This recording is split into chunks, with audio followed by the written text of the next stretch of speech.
Assalamualaikum warahmatullahi wabarakatuh. Selamat siang teman-teman. Bagaimana kabarnya hari ini? Semoga semuanya selalu dalam keadaan sehat walafiat. Amin. Pada siang hari ini, kami dari kelompok 5 akan mempresentasikan materi tentang strategi membaca. Khususnya, strategi membaca pemahaman dan strategi membaca nyaring. Sebelumnya, izinkan saya sebagai moderator untuk memperkenalkan anggota dari kelompok 5 yang terdiri dari Marsuki, Tiara Cahyaningat Maji, Inas Anida Sabita, Ismi Madiah, dan Feni Setiorini. Sebelum memasuki kegiatan presentasi, alangkah lebih baiknya kita awali kegiatan pada siang hari ini dengan berdoa menurut agama dan kepercayaan masing-masing. Berdoa dipersilahkan. Cukup. Baik teman-teman, marilah kita simak presentasi dari kelompok 5. Pada materi kali ini, kita akan fokus untuk mengetahui strategi membaca pemahaman dan strategi membaca nyaring. Pembahasan yang pertama, yakni mengenai definisi membaca. Menurut Anderson, membaca didefinisikan sebagai proses mencocokkan huruf atau melafalkan lambang-lambang bahasa tulis. Menurut Suprapti, membaca adalah kegiatan meresapi, menganalisa, dan menginterpretasi yang dilakukan oleh pembaca untuk memperoleh pesan yang hendak disampaikan oleh penulis dalam media tulisan. Menurut Kusumawati, membaca adalah suatu aktivitas membunyikan rangkaian lambang-lambang berupa huruf yang dihubungkan menjadi kata yang memiliki suatu makna tersendiri. Dengan demikian, dapat disimpulkan bahwa membaca adalah proses melafalkan dan membunyikan huruf dengan tujuan untuk memperoleh pesan yang hendak disampaikan oleh penulis dalam media tulisan. Perlu kita ketahui bahwa membaca dibagi menjadi dua, yaitu ada membaca pemahaman dan membaca nyaring. Kelompok kami akan membahas 5 poin mengenai membaca pemahaman, yang meliputi pengertian, tujuan, indikator, strategi, serta tingkatan. Pengertian membaca pemahaman. Kelompok kami mengambil 3 referensi untuk pengertian membaca pemahaman. Yang pertama, Relinda mengemukakan bahwa membaca pemahaman adalah proses yang dilakukan dalam membaca dengan maksud untuk memahami makna yang terdapat dalam tulisan. Kemudian Mas Ruro berpendapat bahwa membaca pemahaman adalah kemampuan seseorang dengan menghubungkan pengetahuan yang dimiliki untuk mengerti ide pokok, detail penting, dan seluruh pengertian, serta mengingat bahan yang dibacanya dalam merekonstruksi pesan yang terdapat dalam teks yang dibaca. Selanjutnya, Sudarso mengemukakan bahwa membaca pemahaman merupakan kemampuan membaca untuk mengerti ide pokok dan detail yang penting dari keseluruhan isi bacaan. Berdasarkan ketiga pendapat tersebut, kelompok kami menyimpulkan bahwa membaca pemahaman adalah proses atau aktivitas yang dilakukan dalam membaca dengan tujuan untuk mengerti ide pokok dan detail penting dari keseluruhan isi bacaan. Selanjutnya, tujuan dari membaca pemahaman. Menurut Hutomo, membaca pemahaman mempunyai tujuan untuk memahami suatu bacaan secara menyeluruh. Pemahaman menyeluruh tersebut meliputi 6 poin. Yang pertama, menemukan ide pokok. Di sini, siswa diharapkan dapat menemukan ide pokok melalui kegiatan membaca agar siswa dapat memahami isi bacaan. Jika siswa mampu menentukan ide pokok dengan baik, maka pemahamannya mengenai bacaan tersebut akan baik pula. Yang kedua, mampu menangkap makna tersirat maupun tersurat. Dalam hal ini, makna tersirat berupa suatu makna yang tidak tertera dalam sebuah bacaan atau ucapan secara langsung, namun tetap ada di dalam bacaan tersebut. Sedangkan makna tersurat berupa suatu makna yang telah tertera jelas dari sebuah bacaan atau ucapan pada teks yang dibaca. Yang ketiga, memperoleh rincian dan fakta dalam bacaan. Rincian dan fakta tersebut berupa informasi yang ada di dalam bacaan. Selanjutnya, menentukan judul atau topik. Di sini siswa diharapkan mampu menentukan judul karena judul erat kaitannya dengan bagian utama suatu bacaan. Selain itu, siswa juga diharapkan mampu menentukan topik, karena topik merupakan suatu pokok dari sebuah pembicaraan atau sesuatu yang akan menjadi landasan dalam penulisan. Yang kelima, membuat perbandingan atau pertentangan. Dalam hal ini, siswa diharapkan untuk mampu berpikir kritis dalam membandingkan informasi yang diperoleh dalam suatu bacaan. Kemudian, informasi tersebut dikritisi oleh siswa. Dan yang terakhir adalah membuat kesimpulan. Melalui bacaan yang telah dibaca, siswa diharapkan mampu membuat kesimpulan dari keseluruhan isi bacaan. Karena apabila siswa mampu menyimpulkan, maka siswa dikatakan sudah mampu memahami dan mampu membangun pengetahuannya sendiri dari informasi yang ia dapatkan. Pembahasan selanjutnya yaitu mengenai indikator membaca pemahaman. Seperti yang telah kita ketahui bahwa indikator merupakan suatu variabel yang dapat digunakan untuk mengevaluasi keadaan atau kemungkinan yang dilakukan untuk pengukuran terhadap perubahan-perubahan yang terjadi dari waktu ke waktu. Nah, dalam hal ini pembahasan mengenai indikator membaca pemahaman. Seseorang dapat dikatakan paham terhadap apa yang ia baca apabila seseorang tersebut memiliki indikator, yaitu yang pertama, kemampuan menangkap arti kata dan ungkapan yang digunakan oleh penulis. Yang kedua, kemampuan menangkap makna tersurat dan makna tersirat. Yang ketiga yaitu kemampuan membuat kesimpulan. Dari ketiga indikator tersebut dapat dikatakan saling berkaitan, karena seseorang akan mampu membuat kesimpulan apabila seseorang tersebut dapat menangkap arti kata dan ungkapan yang digunakan oleh penulis dan dapat menangkap makna tersurat atau tersirat dari bacaan yang ia baca. Pada kesempatan kali ini, kelompok kami akan membahas tentang strategi membaca pemahaman PQ4R, CIRC, dan DRTA. Yuk simak lebih lanjut pembahasan mengenai strategi membaca pemahaman. Strategi membaca pemahaman yang pertama yaitu strategi PQ4R. Strategi ini digunakan untuk membantu siswa mengingat apa yang mereka baca dan dapat membantu proses pembelajaran di kelas yang dilaksanakan dengan kegiatan membaca buku. Adapun langkah-langkah dalam membaca pemahaman dengan strategi PQ4R adalah sebagai berikut. Yang pertama adalah preview. Langkah pertama ini dimaksudkan peserta didik menemukan ide-ide pokok yang dikembangkan dalam bahan bacaan. Bagian-bagian bacaan yang bisa dibaca misalnya bab pengantar, daftar isi, topik maupun subtopik, judul, dan subjudul atau ringkasan pada akhir suatu bab. Yang kedua adalah question. Langkah berikutnya adalah question atau bertanya. Peserta didik merumuskan pertanyaan-pertanyaan untuk dirinya sendiri. Pertanyaan dapat dikembangkan dari yang sederhana menuju pertanyaan yang kompleks. Yang ketiga adalah read. Setelah pertanyaan-pertanyaan dirumuskan, selanjutnya peserta didik membaca secara detail dari bahan bacaan yang dipelajarinya.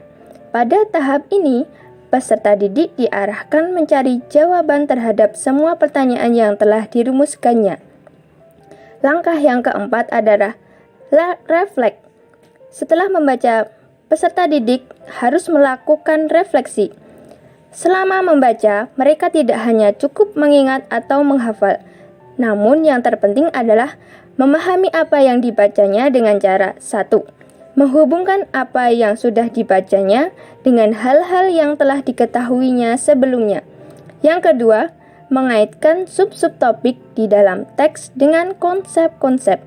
Yang ketiga adalah mengaitkan hal yang dibacanya dengan kenyataan yang dihadapinya. Langkah yang kelima adalah recite. Pada tahap ini, peserta didik diminta merenungkan kembali informasi yang telah dipelajari dengan menyatakan butir-butir penting dengan nyaring dan dengan menyatakan dan menjawab pertanyaan-pertanyaan. Langkah yang terakhir adalah review. Pada langkah terakhir, peserta didik diminta membuat rangkuman atau merumuskan intisari dari bahan yang telah dibacanya. Strategi membaca pemahaman yang kedua adalah strategi CIRC atau Cooperative Integrated Reading and Composition.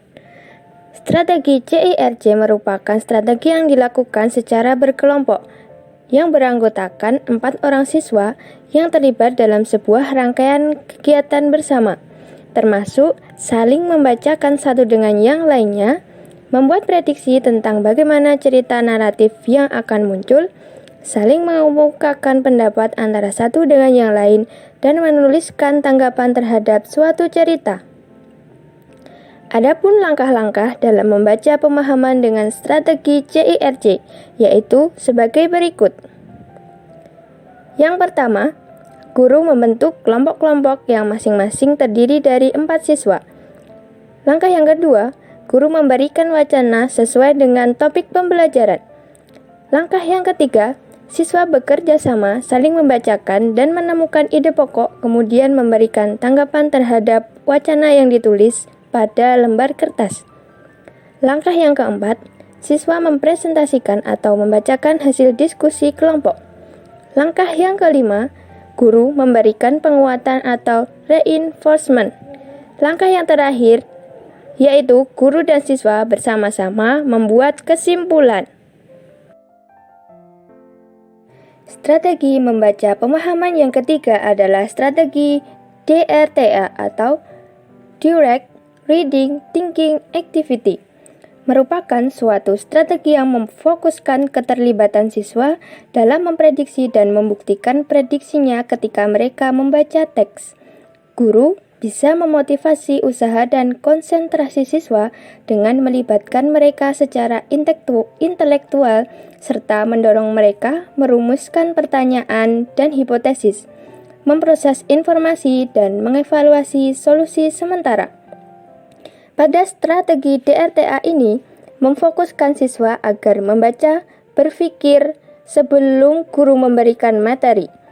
Hal tersebut dikarenakan pada langkah prediksi, siswa diminta membuat dugaan melalui gambar dan judul bacaan, sehingga siswa bisa memecahkan masalah melalui kegiatan membaca intensif.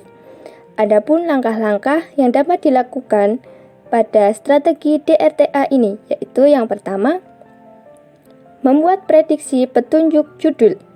Yang kedua, membuat prediksi dari petunjuk gambar. Yang ketiga, membaca bahan bacaan. Yang keempat, menilai ketepatan dan menyesuaikan prediksi. Langkah yang kelima, guru dapat mengulang kembali prosedur 1-4 hingga semua bagian pelajaran di atas telah tercakup. Pada setiap tempat berhenti, guru mengulang kembali langkah keempat. Langkah terakhir yang keenam, guru meminta siswa membuat ringkasan cerita sesuai dengan versi mereka masing-masing atau dengan kata-kata sendiri. Dalam membaca pemahaman terdapat beberapa tingkatan, mulai dari tingkatan yang terendah hingga tingkatan yang tertinggi. Tingkatan tersebut terdiri atas pemahaman literal, pemahaman interpretatif, pemahaman kritis, dan pemahaman kreatif. Berikut penjelasan lebih lanjut mengenai tingkatan membaca pemahaman. Yang pertama, pemahaman literal merupakan kegiatan membaca yang bertujuan agar pembaca dapat menjelaskan makna denotatif pada kata yang tersurat dalam teks. Artinya, pembaca hanya berusaha menangkap informasi yang terletak dalam bacaan dan tidak berusaha menangkap makna yang lebih dalam lagi. Selain itu, pembaca juga mempunyai kemampuan menyebutkan urutan peristiwa dari bacaan. Tingkatan yang kedua yaitu pemahaman interpretatif, merupakan kegiatan membaca yang bertujuan agar para pembaca memiliki kemampuan untuk menganalisis makna konotatif pada kata yang tersirat di dalam teks bacaan, membedakan kalimat utama dengan kalimat penjelas dalam bacaan, menjelaskan hubungan sebab akibat yang dapat diambil dari dua paragraf. Tingkatan yang ketiga adalah pemahaman kritis, merupakan kegiatan membaca kemampuan yang dimiliki pembaca untuk menjelaskan ide pokok dalam bacaan, membedakan fakta-fakta dengan imajinasi dalam bacaan, dan membandingkan kebenaran informasi dalam teks. Tingkatan yang terakhir atau yang tertinggi adalah pemahaman kreatif, merupakan kegiatan membaca yang bertujuan agar pembaca dapat menyebutkan informasi dalam bacaan yang bermanfaat untuk kepentingan hidup sehari-hari, menggali masalah kehidupan sehari-hari yang sesuai dengan bacaan, mencontohkan fakta-fakta dalam bacaan yang sesuai dengan kehidupan sehari-hari, dan menarik kesimpulan dari isi bacaan.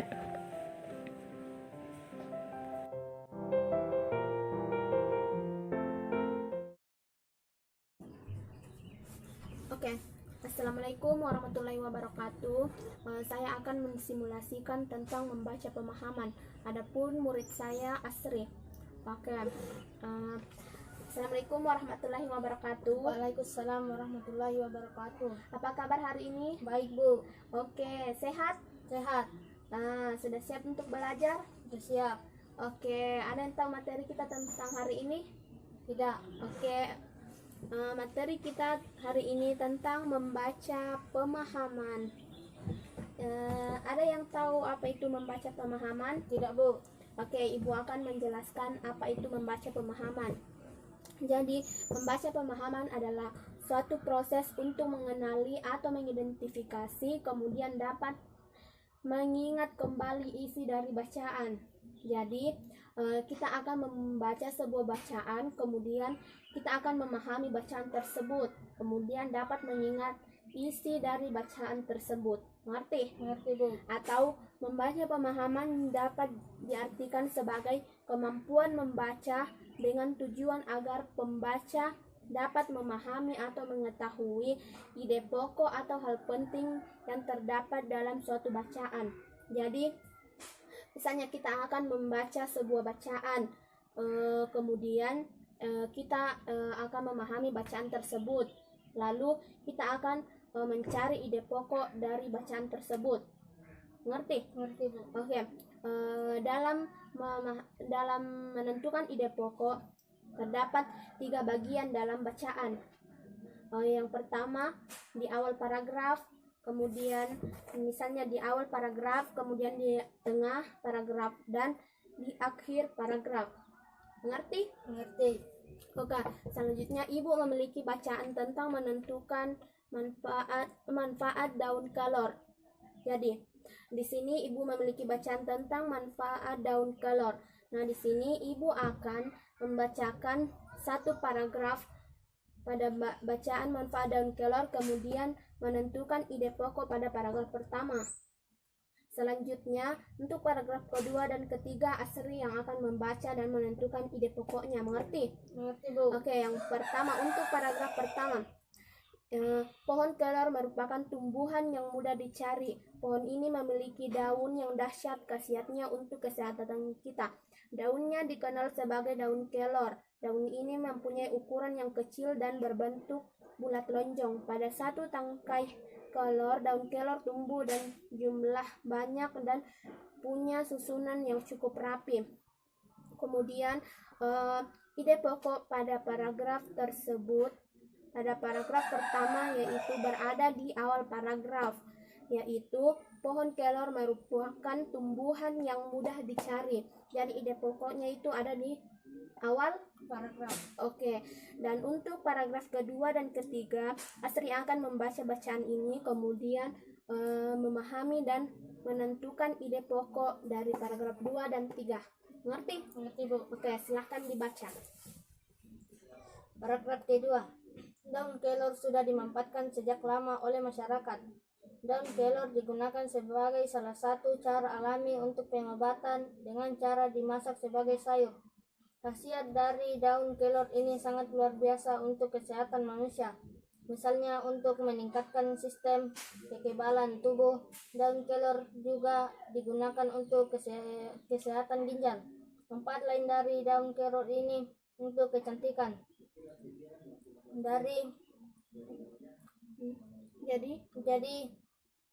Jadi di pokok paragraf kedua ini berada di tengah paragraf, yaitu daun kelor digunakan sebagai salah satu cara alami untuk pengobatan dengan cara dimasak sebagai sayur. Oke, untuk paragraf ketiga. Manfaat daun kelor untuk kesehatan sangat direkomendasikan untuk anak-anak. Anak-anak sedang dalam masa pertumbuhan. Anak-anak dapat diberi sayur daun kelor yang mengandung vitamin A, C, protein, kalsium, dan potasium yang cocok untuk anak-anak. Jadi di mana letak ide pokok pada paragraf 3? Yaitu daun kelor yang mengandung vitamin A, C, protein, dan kalsium dan potasium yang cocok untuk anak-anak, yaitu berada di akhir paragraf. Oke, cocok. Jadi untuk paragraf kedua berada di tengah paragraf, kemudian untuk paragraf ketiga berada di akhir paragraf. Oke, jadi mengerti ya tentang pembelajaran kita hari ini? Ngerti, Bu? Oke, sebelum kita mengakhiri pembelajaran, Ibu memiliki sebuah lagu yang bisa diperagakan, yaitu tentang Topi Saya Bundar. Kamu tahu? Tahu. Oke, mari kita menyanyi bersama-sama sambil memperagakannya. 1, 2, 3. Topi saya bundar, bundar topi saya. Kalau tidak bundar, bukan topi saya. Oke, Ibu akan menyimpulkan penghasil pembelajaran kita hari ini tentang membaca pemahaman. Jadi, membaca pemahaman merupakan kegiatan membaca yang dilakukan yang bertujuan untuk dapat memahami atau dapat memahami suatu teks, kemudian dapat menentukan ide pokok dari teks tersebut. Dan cara menentukan ide pokok dalam suatu bacaan terdapat 3 bagian.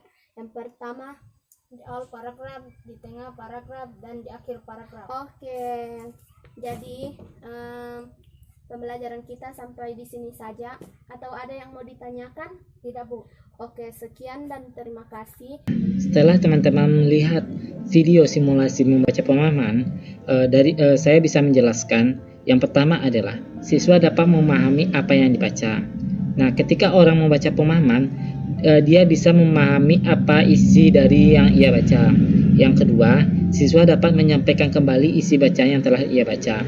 Nah, jika seseorang membaca pemahaman, dia bisa menyampaikan kembali apa isi bacaan tersebut. Contohnya, dia membaca dongeng. Nah, dia bisa menceritakan kembali dari awal sampai akhir bacaan tersebut. Nah, yang ketiga adalah siswa dapat menemukan letak ide pokok dalam paragraf. Nah, jika seseorang membaca pemahaman, dia bisa menemukan di mana letak ide pokok dalam paragraf, baik di awal, di tengah, maupun di akhir. Nah, selanjutnya adalah membaca nyaring. Nah, membaca nyaring ada 4. Yang pertama adalah pengertian, manfaat, strategi, dan aspek. Pengertian membaca nyaring. Menurut Faisal, membaca nyaring merupakan jenis metode membaca dengan menyuarakan bacaan dengan suara yang sangat keras dan lantang. Dan menurut Juliani, membaca nyaring adalah kegiatan membaca yang dilakukan dengan cara melafalkan setiap kata, kelompok kata, dan kalimat dari bacaan yang kita hadapi sehingga orang lain dapat mendengar serta memahami intisari sebuah teks yang kita baca. Nah, jadi dapat disimpulkan, membaca nyaring adalah kegiatan membaca dengan cara menyuarakan bacaan dengan tujuan untuk memperoleh informasi dalam bacaan. Selanjutnya, manfaat membaca nyaring. Yang pertama, siswa dapat meningkatkan dasar kosakata dengan cara mendengarkan kata-kata yang terkandung dalam wacana. Yang kedua, Dalam belajar bahasa, kegiatan membaca nyaring sangat besar kontribusinya terhadap belajar berbicara. Dan ketiga, siswa dapat membangun kemampuan mendengar dan pemahamannya. Dan keempat, siswa dapat mendengar contoh kelancaran suara, drama, dan kemenarikan dari sebuah wacana tertulis. Selanjutnya yaitu strategi dalam membaca nyaring. Menurut Farida Rahim, langkah-langkah dalam membaca nyaring ada 8. Yang pertama, pilihlah cerita atau teks yang cukup menarik. Jika cerita atau teks sudah menarik, pasti peserta didik akan senang dalam mengikuti materi membaca nyaring. Yang kedua, perkenalkan cerita atau teks pada peserta didik sebelum membaca. Hal ini dapat dilakukan oleh guru. Jadi, guru terlebih dahulu membaca cerita, kemudian dilanjutkan oleh peserta didik. Yang ketiga, suruhlah peserta didik duduk dengan senang dalam setengah lingkaran dan buat peserta didik fokus pada bacaan.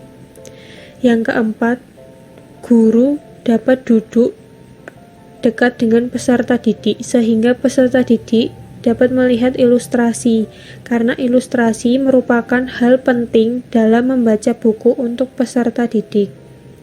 Yang kelima, bagilah teks berdasarkan paragrafnya. Jadi, dapat dilakukan dengan guru membagi satu paragraf untuk satu peserta didik. Yang keenam, ketika membaca sedang berlangsung, hentikan pada beberapa bagian untuk menentukan poin-poin tertentu, seperti mengajukan pertanyaan atau memberi contoh. Yang ketujuh, berikan kesempatan pada peserta didik untuk merenungkan atau berdiskusi apa yang telah mereka baca dan dengar.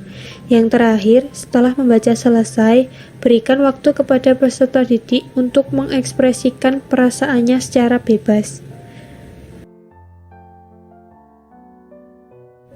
Selanjutnya yaitu aspek membaca nyaring. Menurut Rahmanto, aspek membaca nyaring ada 4, yaitu lafal, intonasi, jeda, dan tempo. Lafal adalah cara seseorang dalam mengucapkan bunyi-bunyi bahasa. Dalam membaca nyaring, bunyi bahasa harus diperhatikan kejelasan dan ketepatan pengucapan setiap huruf, kata, dan kalimatnya. Yang kedua, intonasi, yaitu tinggi rendahnya nada yang kita gunakan dalam melakukan percakapan. Intonasi yang baik akan mempermudah orang lain dalam menyimak sesuatu yang kita baca. Yang ketiga, jeda, yaitu waktu berhenti sementara. Jeda sangat penting diperhatikan karena dapat memiliki pengaruh perubahan makna bagi yang mendengar. Yang terakhir, tempo, yaitu cepat lambat ketika membaca suatu bacaan.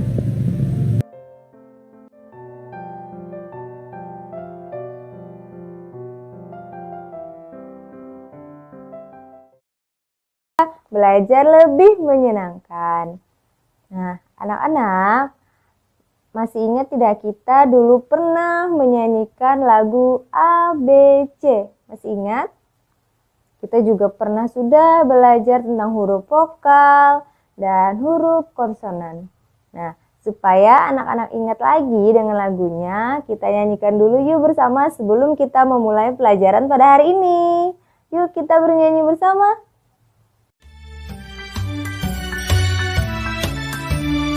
A, B, C, D, E, F, G, H, I, J, K, L, M, N, O, P, Q, R, S, T, U, V, W, X, Y, Z. Sekarang aku tahu apa itu ABC. Nah, sudah ingat lagi kan dengan lagu ABC?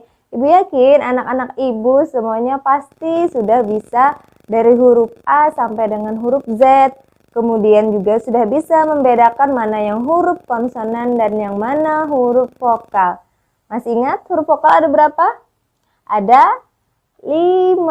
A, I, U, E, O. Dan sisanya adalah huruf konsonan. Nah, apa ya hubungannya dengan pelajaran kita hari ini? Nah, hari ini Ibu tidak sendiri. Hari ini Ibu akan ditemani oleh Edo. Ini dia Edo. Nah, Edo, silahkan sapa dulu teman-temannya. Halo semuanya, perkenalkan nama saya Edo. Hari ini saya ingin ikut belajar membaca nyaring bersama teman-teman.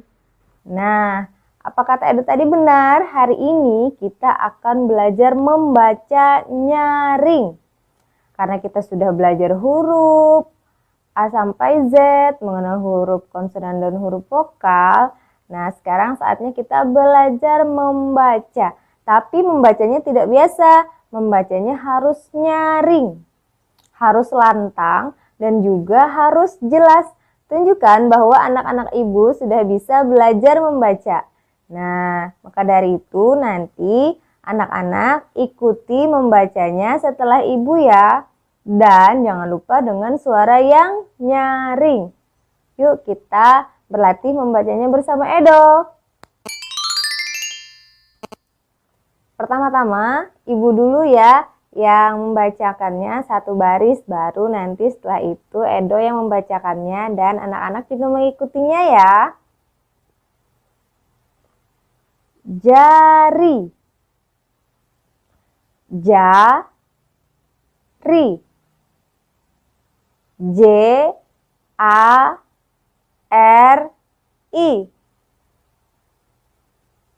Silahkan Edo teruskan. Saya, S-A-Y-A.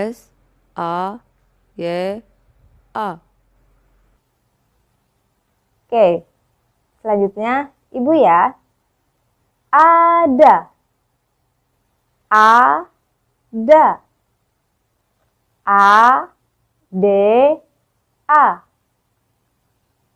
Selanjutnya Edo lagi.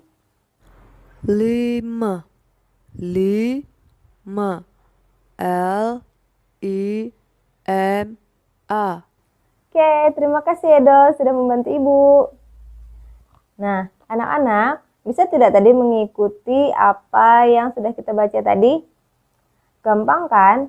Jadi, setiap kata itu tersusun dari huruf vokal dan huruf konsonan.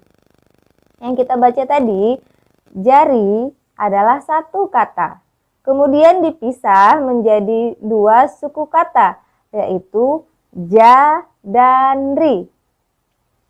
Lalu dipisah lagi menjadi huruf-huruf, yaitu J, A, R, I.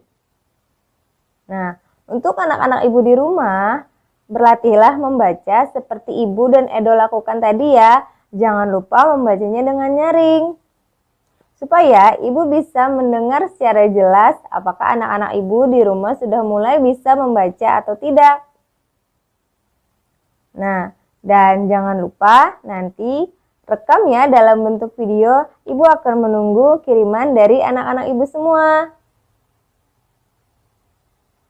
Nah, itu saja pembelajaran kita hari ini.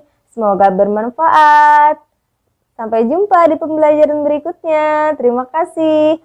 Assalamualaikum warahmatullahi wabarakatuh.